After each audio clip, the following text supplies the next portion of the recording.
Welcome to Everything Mental Health with your hosts, Chris Weeks and Maureen Edwards.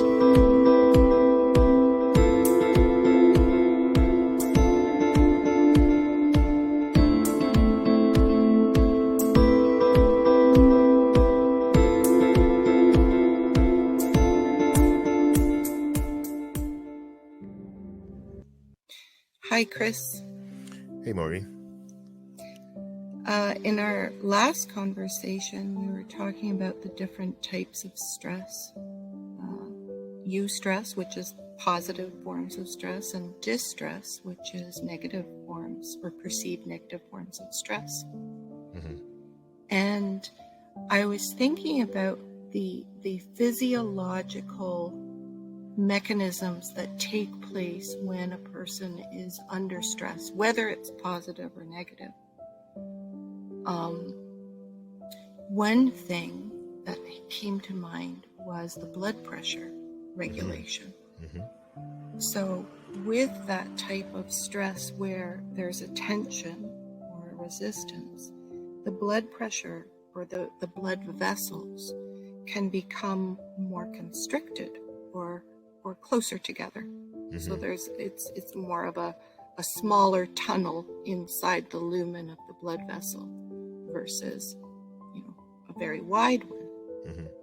And that small opening where the blood is flowing will increase the blood pressure, which will then put stress onto not only the blood vessels, but all of the organs and all of the body parts that are getting nourished by the blood flow. And this pressurized flow of the blood through the body can be perceived as like palpitations, or you just feel like a pressure in your head. Yeah. Or you might feel like red in the face, like flushed, because there's just so much pressurized blood flow within the body. And I'm wondering, and I wanted to get your input, I'm wondering if this physiological response to stress can in turn create the emotional or the thought forms that go along with either positive or negative stress. I think definitely.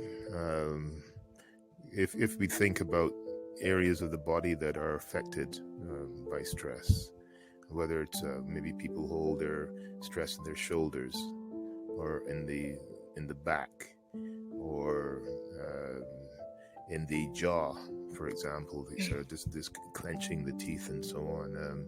I think that can definitely translate into the way in which one might express emotionally.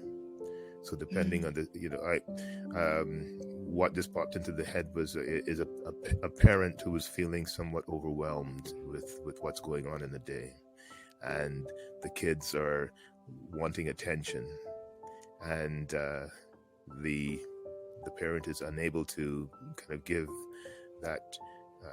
the kids the attention that's required, and as a result of the physical kind of constriction,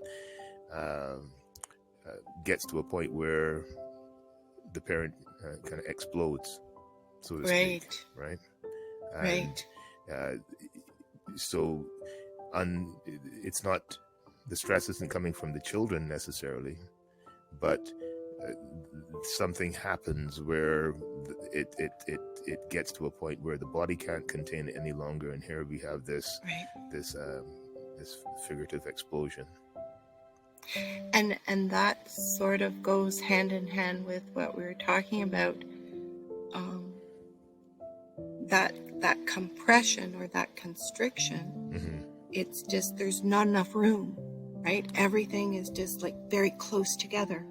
And that could be part of the overwhelm, whether it's a thought overwhelm, emotional overwhelm, physiology overwhelm. And so it manifests in irritability that becomes anger, Yes. Or it could be also where someone is feeling anxious, and it overflows into being afraid without there being any reason to be afraid.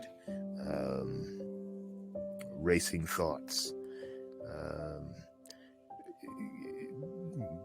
depression, even where there's almost like a collapsing into a collapsing. Yes. right, into Yes. a I like state of how you depression. say that. That feels very resonant with me, Mhm. where there's so much overwhelm that there is a compression Mhm. in that phenomena of depression.